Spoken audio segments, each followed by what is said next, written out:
Happy Motivational Monday. Hi, it's the nursing professor here. I want to talk to you today about another alternative to acute care nursing. And again, my disclaimer is this: I am not trying to move anybody away from the bedside nurse because you are so much needed. However, just giving you other options that are available, because sometimes people do choose to leave the profession because they're just like, I'm tired, I can't do this anymore. So, community health nurse is a nurse who actually goes out into the community to do an assessment of the community versus the individual. So let me explain that a little bit further. Individuals are assessed, but the data is captured for the community. So say you have someone in the community who's doing blood pressure screenings or vision screenings, cholesterol screenings, glucose screenings, those types of services there, right? And so that information is collected and returned, and you're able to say, well, in this population, then we're finding these people have elevated cholesterol, for example. And so then that gives the city or the community information to say, why does everybody have, or why does the majority of people have elevated cholesterol here? And they might find things like it is a food desert where people won't have supermarkets that they can go to in order to gather fresh fruits and vegetables and things like that.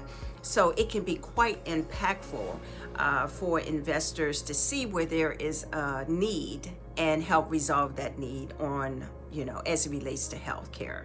And so it is very valuable.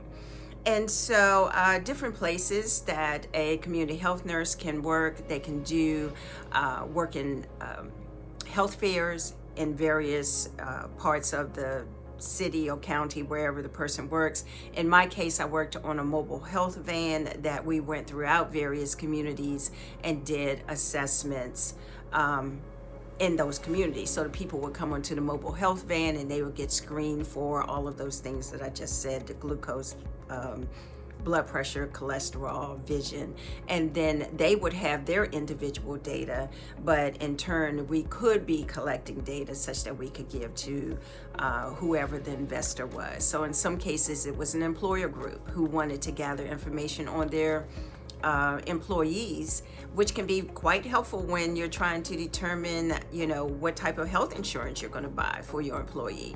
So it is essential part of what is needed in communities. And actually this morning I was listening to the news and I heard that in DC there is not enough wheelchair taxis available. So people have a difficult time getting to and from their doctor's appointments because the taxis are available, but they're not wheelchair accessible. And so that would be an example of a problem that's identified. And in the community, then they might want to incentivize taxi drivers to be able to pick up more people who are wheelchair bound. And so those are things that need to be fixed to improve our living, because as I always say, people don't live in hospitals, they live at home. And so we need to correct some of the things that are happening within the environment that a person lives. So experience is any licensed nurse. It can be from an LPN all the way up to a nurse practitioner. Depending on your license would determine the level of assessment and care that you're actually providing your patient. Be great to be a good communicator, to really like people, because you have people from various walks of life and with various knowledge levels, and so you need to be able to easily adapt to whatever the needs are of the individual. Salary, when I looked it up, ranges about $80,000 a year, depending on where you actually work.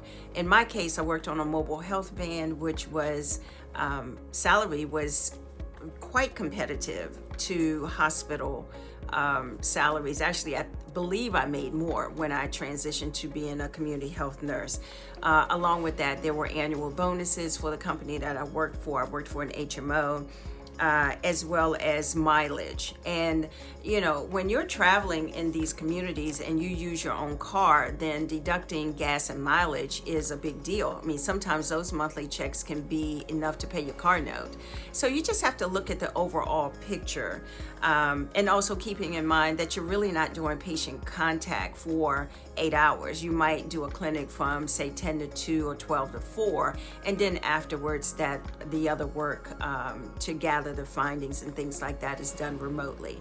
So those are all the advantages of it, but you really do have to like people, I'm here to tell you.